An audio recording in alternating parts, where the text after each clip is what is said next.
अस्सलाम वालेकुम। तो आज हम पॉलिनोमियल रिग्रेशन और मल्टीपल रिग्रेशन दोनों को एक ही लेक्चर में डिस्कस करेंगे। कल हमने सिंपल लीनियर रिग्रेशन को डिस्कस किया था। उम्मीद है कि वो आपको समझ आ गया होगा। तो फार्मूलाज तकरीबन सारे वही लगेंगे, सिर्फ एक आधा इसके अंदर न्यू आएगा। तो अभी हम इसको स्टार्ट करते हैं एक एग्जाम्पल की मदद से। तो जैसे मैंने कल बताया था कि सबसे पहले आपने क्वेश्चन में देखना है इंडिपेंडेंट वेरिएबल कितने हैं। अगर इंडिपेंडेंट वेरिएबल ही एक से ज़्यादा है, 2 है, 3 है, तो फिर लगेगा मल्टीपल रिग्रेशन। लेकिन अगर एक ही इंडिपेंडेंट वेरिएबल है और एक ही डिपेंडेंट वेरिएबल है, तो फिर या तो सिंपल लगेगा या पॉलिनोमियल लगेगा। तो फिर पॉलिनोमियल का हमें कैसे पता चलेगा या सिंपल के कैसे पता चलेगा, उसके दो तरीके हैं। एक तो हमें स्कैटर डायग्राम से पता चल जाएगा। अगर इस तरह डाटा दिया हुआ है, जैसे ये दिया हुआ है, तो हम स्कैटर डायग्राम बनाएंगे, उससे हमें पता चल जाएगा कि पॉलिनोमियल है या सिंपल लीनियर है। स्कैटर डायग्राम ये देखें, अगर इस तरह से एक ऊपर तो पहले जा रही है और फिर नीचे को आ रही है, कर्व बन रही है, तो फिर इस यहाँ पर पॉलिनोमियल लगेगा। इसी ये कर्व के बनने की वजह से इसको कर्वी लीनियर भी कहा जाता है। तो अगर ये लाइन सीधी रहे तो फिर हमारा लगता है सिंपल लीनियर रिग्रेशन। वो भी मैं आपको शो करवा देता हूँ आगे, आपको कोई किसी किस्म की कंफ्यूजन ना रहे।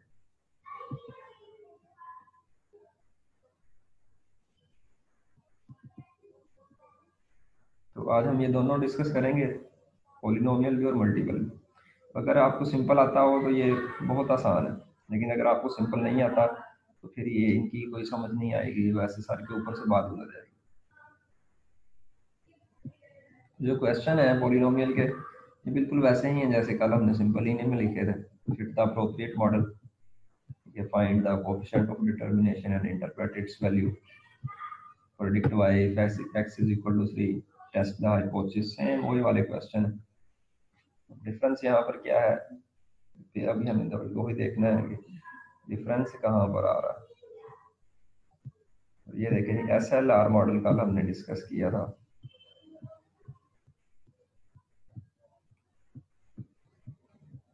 अगर स्कैटर डायग्राम आपकी आती है सीधी लाइन जैसा कि ये, तो फिर हम सिंपल लीनियर लगाते हैं। अगर इसमें कर्व आए तो फिर हम पॉलिनोमियल लगाते हैं।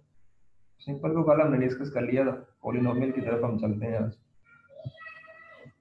जैसे असाइनमेंट में ये वाला क्वेश्चन कल हमने सोल्व कर लिया था पूरा। क्वेश्चन नंबर 2 है, इसकी आप स्कैटर डायग्राम बनाएंगे, उसके बाद पता चल जाएगा कि अगर उसमें कर्व आई है तो पॉलिनोमियल लगेगा, अगर कर्व नहीं आती तो सिंपल लगेगा। क्वेश्चन इसमें वही है सारे। Draw the scatter plot, fit the appropriate model, predict family expenditure if family income is 45, x की जगह 45 पुट कर लेंगे। Test the significance by t test, confidence interval find करें 90% के लिए, कैलकुलेट कोएफिशिएंट ऑफ डिटरमिनेशन। ये सारे वही क्वेश्चन है यहाँ तक। ये वाले जो 2 क्वेश्चन है ये हमने नहीं करते, ठीक है जी। उसके बाद क्वेश्चन नंबर 3 भी हमने नहीं करना। तो हम डिस्कस करते हैं पॉलिनोमियल को पहले। तो ये हमारे पास डाटा दिया हुआ है। दूसरा, असल में साइंस मैंने खोली थी आपको ये समझाने के लिए कि बाज़ दफ़ा डाटा नहीं दिया होता, इस तरह से स्टेटमेंट दी होती है। तो स्टेटमेंट दी हो तो फिर हमने देखना है मॉडल जो दिया हुआ है उसके अंदर वो मॉडल हमें बताएगा कि यहाँ पर पॉलिनोमियल लगेगा या मल्टीपल लगेगा। अगर मॉडल के अंदर x1 और x2 हो तो फिर लगेगा मल्टीपल। अगर मॉडल के अंदर x और x का स्क्वायर हो, ठीक है, x2 की जगह x का स्क्वायर हो, जैसा कि यहाँ पर y is equal to B naught b1x plus b2x का स्क्वायर, तो फिर पॉलिनोमियल लगेगा। क्लियर है जी। तो इस तरह से हमें पता चल जाता है पॉलिनोमियल का क्वेश्चन कौन सा है और मल्टीपल का कौन सा। अगर डाटा दिया हो तो नंबर ऑफ वेरिएबल्स से पता चल जाएगा, ठीक है। अगर डाटा ना दिया हो, स्टेटमेंट दी हो, तो फिर हमें मॉडल से पता चल जाएगा। अगर मॉडल के अंदर सिंपली हो y is equal to B not plus b1x, ठीक है, तो फिर इसका मतलब है वो सिंपल का है। अगर b2x2 है तो इसका मतलब मल्टीपल का है। अगर b1x प्लस b2x का स्क्वायर है तो फिर वो पॉलिनोमियल का है, ठीक है। स्क्वायर सिर्फ पॉलिनोमियल में आएगा। इस सवाल को हम स्टार्ट करते हैं। Fit the appropriate model to study the interrelationship between x and y। तो इसमें मल्टीपल और पॉलिनोमियल में हमें ये फायदा होगा कि जो कल हमने कैलकुलेशंस की थी एक्स और वाई की, summation x summation y summation x की समीशन वाई, वो सारी नहीं हमें करनी पड़ेगी, हमें डायरेक्ट इंफॉर्मेशन दी हुई होगी। तो ये वही सारे कल वाले ही क्वेश्चन है, अप्रोप्रिएट मॉडल को फिट करना है, कोएफिशिएंट ऑफ डिटरमिनेशन मालूम करना है, टेस्ट द हाइपोथेसिस करना है। तो इनको वन बाय वन हम लेकर चलते हैं। सबसे पहले fit the appropriate model to study the relationship between y and x. तो मॉडल फिट करने के लिए हम सबसे पहले इसका बनाएंगे स्कैटर प्लॉट। अब हमारे पास कर्व आ गई, कर्व हमें शो कर रही है कि ये जो कर्वीलिनियर ट्रेंड है, यानी यहाँ पर पॉलिनोमियल रिग्रेशन मॉडल फिट होगा। तो scatter plot shows that there exist the curvilinear trend between both variables, so we fit the polynomial regression model. Polynomial regression model का हमें फार्मूला आता है y is equal to b naught b1 x plus b2 x square. अगर ये curve एक ही इसके अंदर आ रही, अगर ये यहाँ से लाइन फिर ऊपर को जाए, ठीक है, दो कर्व आ जाए दरमियान, ठीक है, तो फिर ये इसके साथ प्लस b3x क्यूब भी आएगा, ठीक है। तो ये वाला जो है सिस्टम, ये वाला हम नहीं करना, कम्प्लेक्स फार्मूला है, हमें सिंपली जो इंफॉर्मेशन है इस शक्ल में दी गई होगी, ठीक है। Second process by using tab, ये वैल्यूज हमें दी गई होंगी। सबसे पहला क्वेश्चन था फिट द अप्रोप्रिएट मॉडल। ये हमारे पास मॉडल है y is equal to b naught b1 x plus b2 x square. हमने क्या करना है, सिंपल ऊपर से देख के इनकी वैल्यूज पुट कर देनी। b नॉट की वैल्यू हमने पुट कर देनी 65, ये हमने पुट कर दी।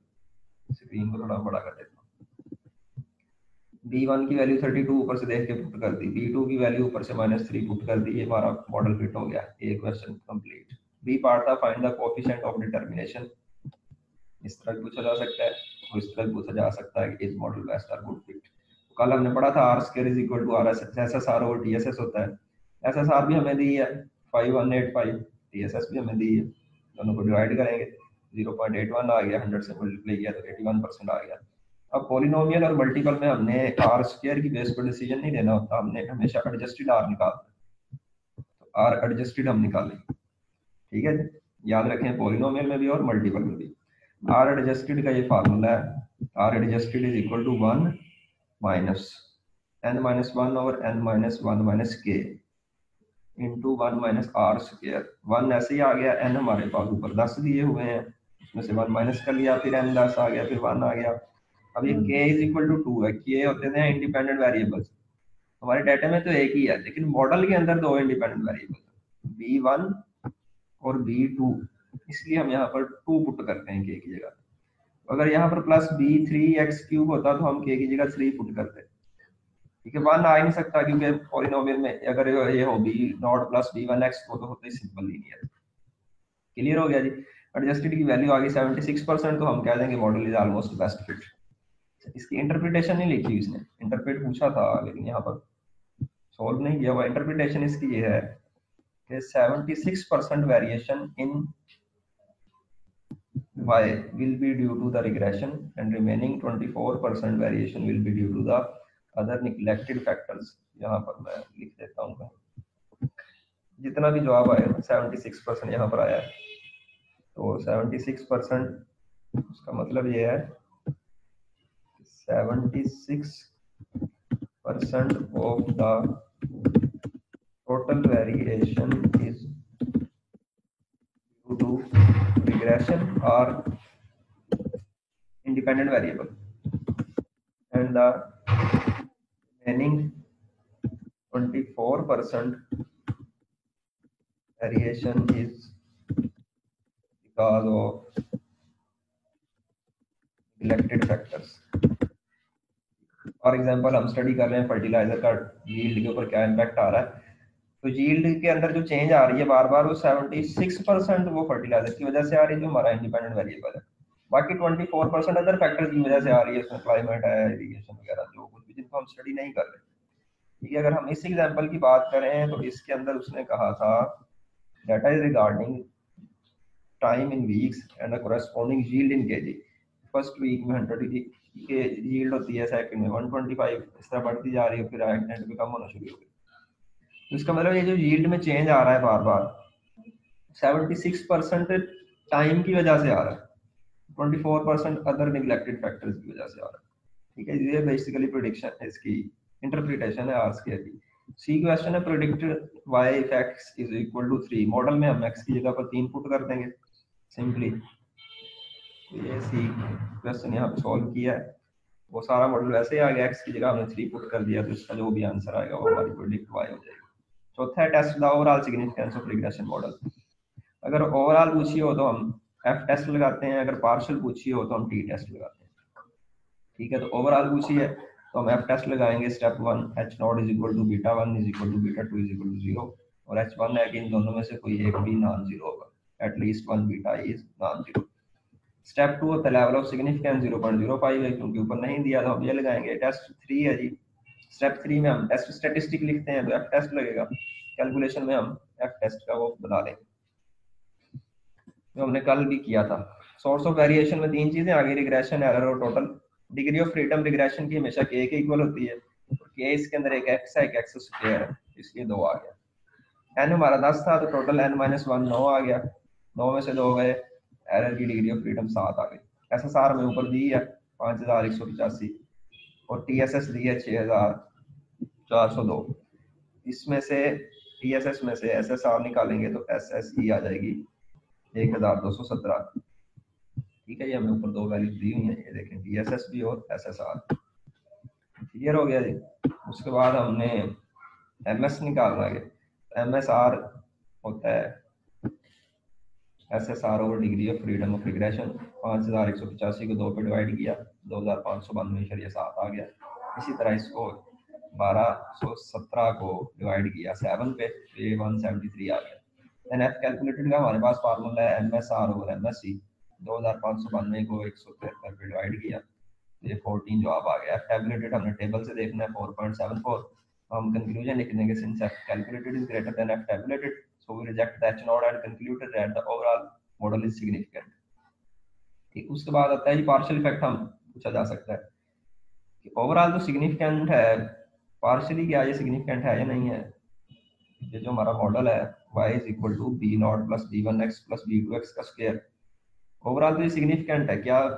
x और 2 यहाँ पर वेरिएबल आ रहे हैं, एक्स और एक्स स्क्वायर, दोनों का सेपरेट सेपरेट क्या इफेक्ट है। तो अगर पार्शियल इफेक्ट पूछा हो तो फिर हम ये दोनों का कैलकुलेट करेंगे, बीटा 2 का भी बीटा 1 का भी। अगर सीधा लिखा हो test the hypothesis for beta 1 तो अकेला बीटा 1 का, बीटा 2 का लिखा हो तो बीटा 2 का कर लेंगे, बीटा नॉट का लिखा हो तो बीटा नॉट का कर लेंगे। लेकिन अगर मेंशन ना हो और सिर्फ ओवरऑल लिखा हो तो फिर हम एफ टेस्ट लगा देते हैं। अगर पार्शियल लिखा हो तो फिर हम टी से दोनों को बारी बारी कैलकुलेट करते हैं, बीटा 2 को भी बीटा 1 को भी, बीटा नॉट को नहीं करते। स्टेप वही है सारे। यहाँ पर टी लगेगा, जो हमने कल भी टी का फार्मूला पढ़ते थे हम, B one minus beta one और एस बी वन। आज क्या आ गया है, 2 हो गया, सारा कुछ 2 हो जाएगा, बी टू माइनस बीटा 2 और S B two. S B two का फार्मूला हमने याद नहीं करना, हमें वैल्यू दी जाएगी। बी टू हमने ऊपर देखा है -3.09, बीटा 2 यहाँ पर हमने 0 रखा है तो 0 आ गया। एस बी टू की ये वैल्यू आ गई 0.5738, जवाब आ गया -5.39। माइनस को खत्म करने के लिए हम मोड़ लेंगे और 5.39 आ जाएगा। टी की वैल्यू हमेशा हमने पॉजिटिव में लेनी है, अगर माइनस में आ जाए तो हमने मोड़ लेके उसको पॉजिटिव में कर लेना है। टी टैबुलेटेड हमें दी जाएगी वैल्यू 2.36, 5.39 2.36 से बड़ा है तो since we reject the H not. Test the significance of linear term. Linear term का मतलब है, क्वाड्रेटिक टर्म का मतलब होता है स्क्वायर वाली। ठीक है, स्क्वायर के साथ बीटा 2 लगता है तो बीटा 2 को टेस्ट करेंगे। लीनियर है यहाँ वाली एक्स सिंपल है, उसके साथ बीटा 1 लगता है तो हम बीटा 1 को टेस्ट करेंगे। ठीक है जी, वो जैसे कल हमने किया था p is equal to B one minus beta 1 और एस बी वन, वो हमने सारे को ये लगाए। और एस बी वन का कल हमने फार्मूला पढ़ा था एस ई स्क्वायर और एस एक्स स्क्वायर। ये हमारे पास जवाब आ गया, ये 5.06 टी कैलकुलेटेड है और टी टैबुलेटेड 2.36 है। Again we reject that not and concluded that the linear term has significant effect on y। Next है जी, लास्ट हमारा जो क्वेश्चन था G question.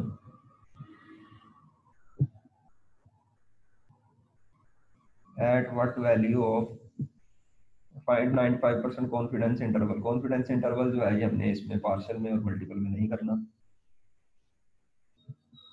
At what value of x and y will attain maximum value, so also find out the maximum value of y। x की वो वाली value find करें जिसके ऊपर y मैक्सिमम हो। ठीक है, यानी किस वीक के ऊपर यील्ड मैक्सिमम हो। अगर हम फर्टिलाइजर का ट्रायल लगा रहे हैं तो इस प्रोडिक्ट करें कि किस फर्टिलाइजर के ऊपर यील्ड मैक्सिमम होती है। Also find out the maximum value of Y, ये भी मालूम करें कि कितनी मैक्सिमम होती है। इसके दो सिंपल छोटे छोटे फार्मूले हैं वो याद करने पड़ेंगे।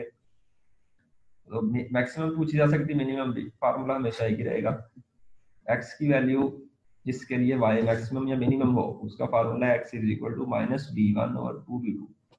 बी वन की माइनस बाहर वाला है, बी वन की वैल्यू 32.79 हमने लगा ली, टू इंटू बी टू की वैल्यू लगाई 5.30 आ गई। मतलब इसका मतलब है 5.30 एक्स के ऊपर वाई मैक्सिमम होगा। वाई मैक्सिमम होगा कितना, उसका ये फार्मूला है। मैक्सिमम हो या मिनिमम फार्मूला सेम ही रहेगा, B not minus B one का स्क्वायर और 4b2। हमने सारी वैल्यूज पुट की, 152.28 मैक्सिमम वैल्यू आ गई। यहाँ तक था जी पार्शियल कोरिलेशन। इसमें कोई किसी किस्म का क्वेश्चन हो तो कमेंट सेक्शन में पूछ सकते हैं। नेक्स्ट हम स्टार्ट करते हैं मल्टीपल। मल्टीपल बिल्कुल आसान है। मल्टीपल में क्या होगा, इंडिपेंडेंट वेरिएबल्स ही दो होंगे। ठीक है, तो बड़ी इजीली हमें पता चल जाएगा कि मल्टीपल का क्वेश्चन। ये हमें फार्मूला याद करने की जरूरत नहीं है। अगेन इसके अंदर भी हमें वैल्यूज खुद ही दी जाएंगी। ये देखें यहाँ पर वैल्यूज दी होंगी इस तरह से, B not B one B two S B not S B one S B two B S S S S R दी हुई। क्वेश्चन वही है, फिट द अप्रोप्रिएट मॉडल। ठीक है, अगर हम इस क्वेश्चन को पढ़ें तो ये रेट ऑफ रिटर्न बेसिकली हुआ है किसी कंपनी का या किसी स्टोर का डाटा लिया गया है, जिसका जो रेट ऑफ रिटर्न है वो डिपेंड कर रहा है दो चीज़ों के ऊपर, रिसर्च एंड डेवलपमेंट एक्सपेंडिचर के ऊपर और एडवर्टाइजमेंट एक्सपेंडिचर के ऊपर। रिसर्च जो पहला है R&D एक्सपेंडिचर, उसको हम X1 कंसीडर कर लेते हैं, एडवर्टाइजमेंट एक्सपेंडिचर को X2 कंसीडर कर लेते हैं, rate of return dependent variable है वो आ जाए।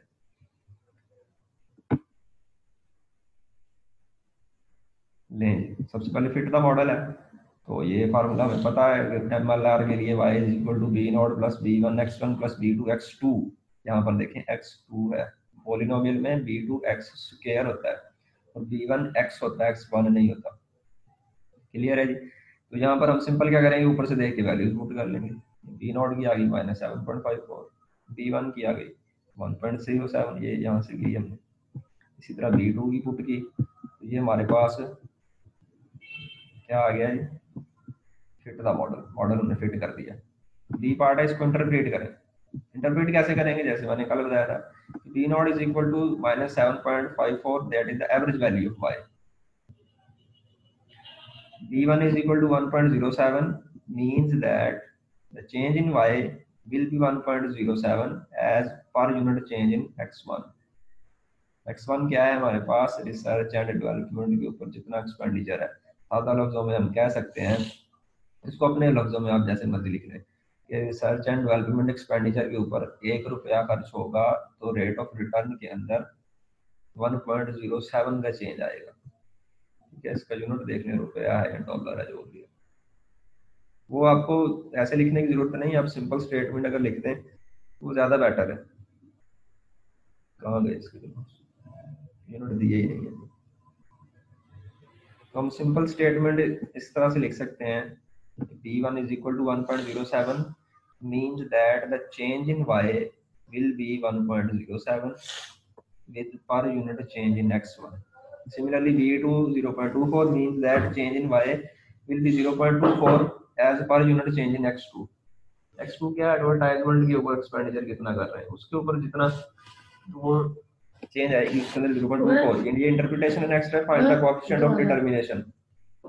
इसमें भी हमने आर एडजस्टेड निकालना है, तो पहले आर स्क्वायर निकालेंगे, S S R over T S S. S S R दी हुई है 637, ये ऊपर दी हुई है 637.125 और T S S 641.7।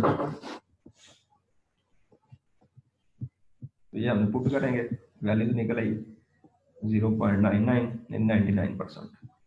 Are adjusted निकाला, सेम फार्मूला है कि हमारे पास यहाँ पर 2 है, तो यहाँ पर हमने 2 पुट कर दिया। ये 15 नहीं, यहाँ पर 10 आएगा। ठीक है, n-1 आएगा, 10-1 क्योंकि 10 थे टोटल ऊपर डाटा, 10 स्टोर से डाटा लिया गया।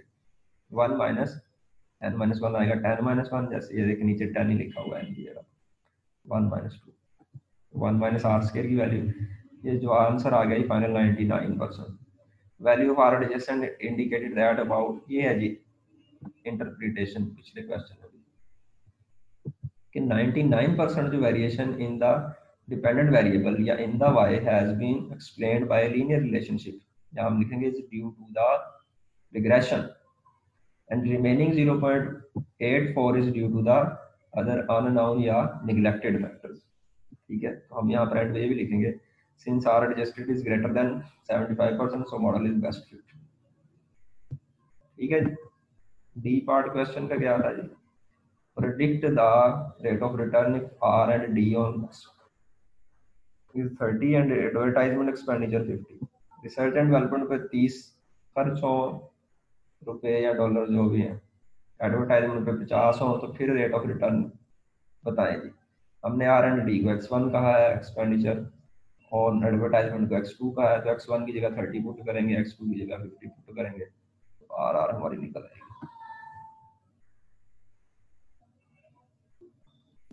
ये नहीं, x1 की जगह हमने 30 पुट कर दिया, x2 की जगह 50 पुट कर दिया, तो ये आंसर निकल आएगा। यहाँ पर आप पहले इसको दोनों को मल्टीप्लाई करें, इन दोनों को मल्टीप्लाई करें, इनको प्लस कर लें, तो इसको माइनस कीजिए, वाई की जवाब निकल आएगी। ठीक है, नेक्स्ट क्वेश्चन है test the overall significance. Overall जब भी आए हमने एफ टेस्ट लगाना है, एफ टेस्ट अगेन बिल्कुल सिंपल है, रिग्रेशन के लो आ गया, टोटल यहाँ पर 15 नहीं, अगेन यहाँ पर 9 आएगा, 10 है ना टोटल, ऊपर से हम काउंट कर लेते हैं 10 है 15, 1 2 3 4 5 6 7 8 9 10 15 है, 15 ठीक है। अगर ये 15 है, यहाँ पर इस 10 की जगह पर 15 है।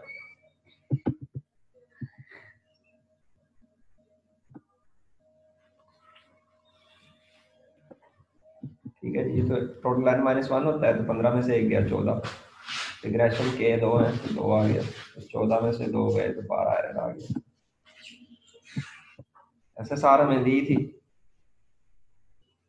637, TSS भी दी थी 641, TSS में से SSR माइनस की 4.60 आ गई हमारे पास SSE। नेक्स्ट 637 को 2 पे डिवाइड किया, 637 को 2 पे डिवाइड किया, ये जवाब आ गया 318, इस तरह 4.60 को 12 पे डिवाइड किया 0.38 आ गया। F calculated MSR over MSE 829 आ गया, F calculated 3.89 है, तो F calculated greater है, so we reject that node and conclude that model is significant। Again इसमें भी सेपरेट पूछे जा सकते हैं, जैसे पार्शियल में था। Test the hypothesis about significance of partial regression coefficients। ठीक है, उसका 1 by 1 हम करेंगे। Test whether R and D expenditure has a significant on rate return, R and D हमारा 1 था, x1, इसका मतलब बीटा 1 को हम टेस्ट करेंगे। बीटा 1 के लिए टी b1 माइनस बीटा 1 और s1 वैल्यू ऊपर सॉरी दी हुई, b1 की b1 की पुट की हमने जवाब निकाल लिया। इसी तरह expenditure has a significant, advertisement expenditure हमारा बीटा 2 है, तो बीटा 2 को टेस्ट कर लेंगे, b2 माइनस बीटा 2 और sp2, sp1 और sp2 की वैल्यू स्टार्ट में दी हुई, ये sp0 की भी दी है, sp1 की भी, sp2 की भी, ये वहाँ वेरी बेसिकली यूज होनी, जो पूछा जाएगा वो हम निकाल देंगे। ये 95% कॉन्फिडेंस इंटरवल ये हमने नहीं करना।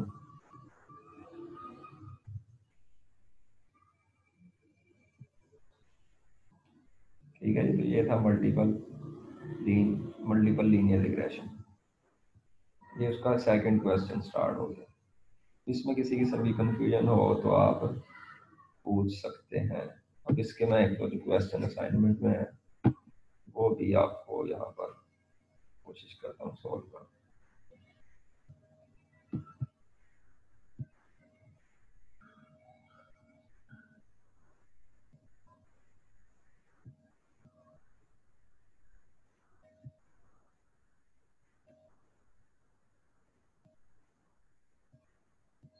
असाइनमेंट के अंदर पहले दो क्वेश्चन तो सिंपल लीनियर के हैं, थर्ड हमने करना नहीं है, फोर्थ वाला भी सिंपल लीनियर का है।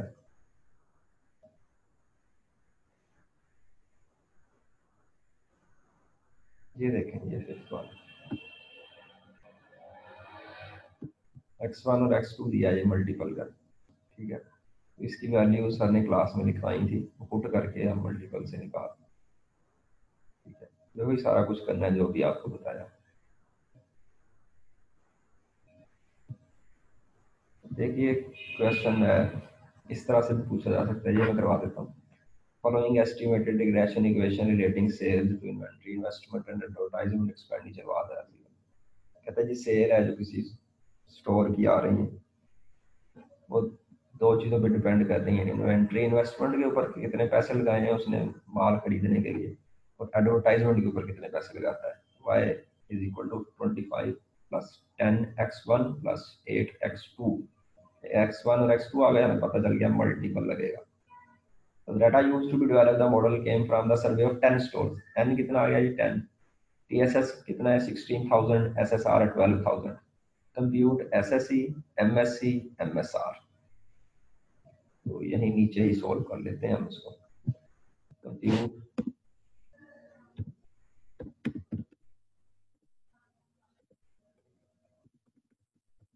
एसएसई एमएसई और एमएसआर। दूसरे नंबर पे दूसरा क्वेश्चन है, उसका बी पार्ट है यूज एफ टेस्ट, ठीक है। तो हम एफ टेस्ट के लिए भी अनोवा ही बनेगा, तो अनोवा में से ये वैल्यूज भी निकल आएंगी एसएससी एमएससी और एमएसआर, तो हम डायरेक्ट इसका अनोवा ही बना देते हैं। कल शायद हमने टेबल बनाया था, उसके अंदर वैल्यू दोबारा पुट कर, आगे थोड़ा टाइम बच।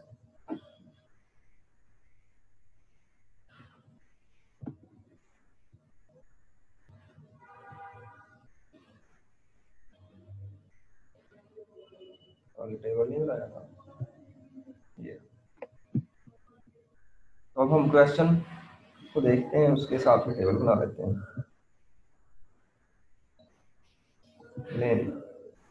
क्वेश्चन के अंदर n है जी 10,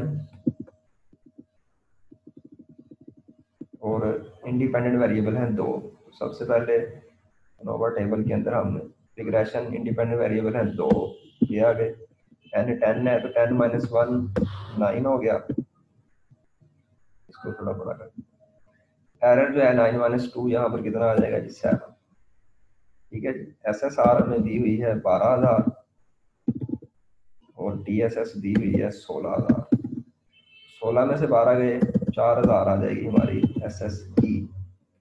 एमएसआर हमने निकालनी, एमएसआर कैसे निकलती है जी, एसएसआर को डिवाइड करते हैं रिग्रेशन की डिग्री ऑफ फ्रीडम पे, यानी 12,000 को डिवाइड करेंगे 2 पे, 12,000 को 2 पे डिवाइड किया जा गया 6,000, फिर 4,000 को डिवाइड किया 7 पे, ये कितना आएगा जी 5 पॉइंट, कैलकुलेटर निकाल,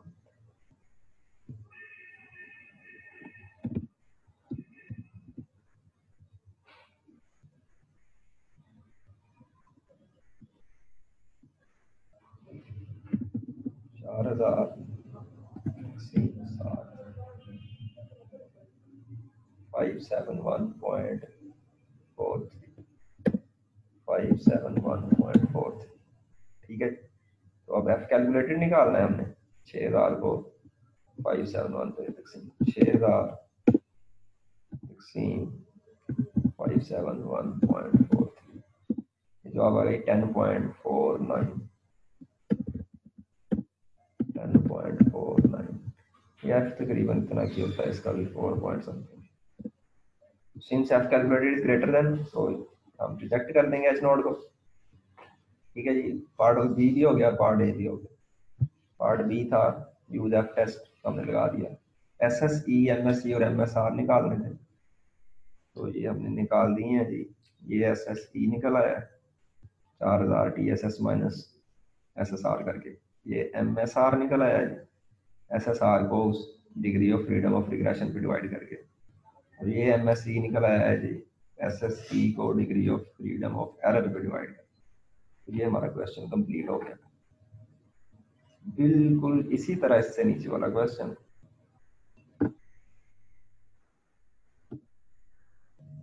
सारी वैल्यूज दी हैं, compute M S R and M S C, ठीक है, TSS भी दी है, SSR भी दी है। इसी तरह नोवा टेबल से निकाल लेंगे। कंप्यूट F टेस्ट, अगेन ऐसे ही। उसके बाद लिखा है perform T test for the significance of beta 1।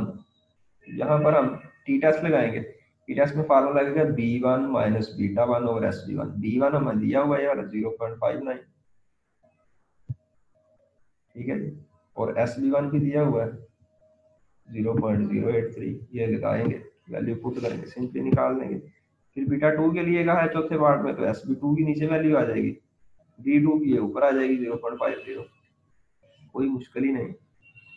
इसी तरह लास्ट वाले क्वेश्चन में ये देखें, अगेन इक्वेशन दी हुई है, TSS दी हुई है, SSR दी हुई है। ठीक है, क्वेश्चन है what is the gross revenue expected for a week when 30 $350 is spent on television advertisement and $1,800 is spent on newspaper advertisement।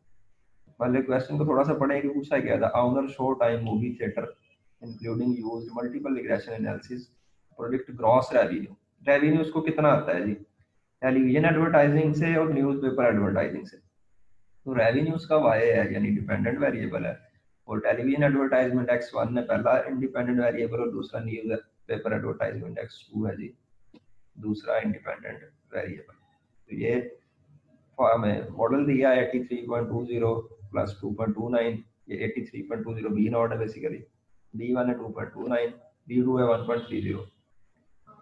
तो सबसे पहले उसने क्वेश्चन किया what is the gross revenue expected for a week when $3,500 is spent on television advertisement। Television advertisement है X1, यहाँ पर $3,500 लगा रहा है। हम X1 की जगह पर 3500 पुट कर दें, ठीक है, $3,500। X2 की जगह पर हम 1800 पुट कर दें, ठीक है। लेकिन अगर आप ब्रैकेट में देखें तो उसने लिखा है X1 3.5 लगाना है, आपने X2 1.8 लगाना है, क्योंकि जो यूनिट्स हैं वो 3 टाइम मल्टीप्लाई हो रहे हैं, ठीक है। जैसे अक्सर ग्राफ में आपने देखा होगा नीचे डाटा दिया होता है, साथ में लिखा था यूनिट्स, ब्रैकेट में 3 दफा जीरो डाला होता है, मतलब जितना भी लिखी होगी वैल्यू उसको 1000 से मल्टीप्लाई करेंगे, ठीक है। तो जैसे ये 1.30 का मतलब है कि यहाँ पर 1300 होना चाहिए बेसिकली। 2.29 का मतलब है 2290 होना चाहिए। 83.20 का मतलब है 83,200 होना चाहिए। 83,200 है बी नॉट की वैल्यू। तो फिर इसको भी हम 1000 पे डिवाइड कर लेंगे। अगर हम इसको पॉइंट में लिखा हुआ है तो इसको पॉइंट में ले जाएंगे 3.5 और X2 1.8। वैसे उसने खुद भी ब्रैकेट के अंदर बता दिया है, X1 की जगह हम 3.5 पुट करेंगे, X2 की जगह 1.8, तो हमारा जो भी आंसर आएगा वो उसका ग्रॉस रेवेन्यू होगा। Provide 95% confidence interval for mean, ये हमें नहीं करना, इससे नेक्स्ट भी नहीं करना। देन ये वाला करना है, compute and interpret R and registered RCA. TSS भी दी है हमें, SSR भी दी है। SSR 23.43 है, TSS 25.5 है। डिवाइड करेंगे तो जवाब आ जाएगा। Is there a significant relationship among the revenue and advertisement and newspaper advertisement? दोनों का पूछा है तो हम F टेस्ट लगा के इसकी सिग्निफिकेंस बता देंगे, ठीक है जी। तो ये क्वेश्चन सारे हो गए हैं तकरीबन। तो किसी किस्म की कंफ्यूजन हो तो एक और रिलेशन करा लें, अगर कभी जिंदगी रहेगी, अल्लाह ताला ने टाइम दिया तो फिर किसी वक्त करेंगे। थैंक यू सो मच, दुआ में याद रखिएगा। अल्लाह।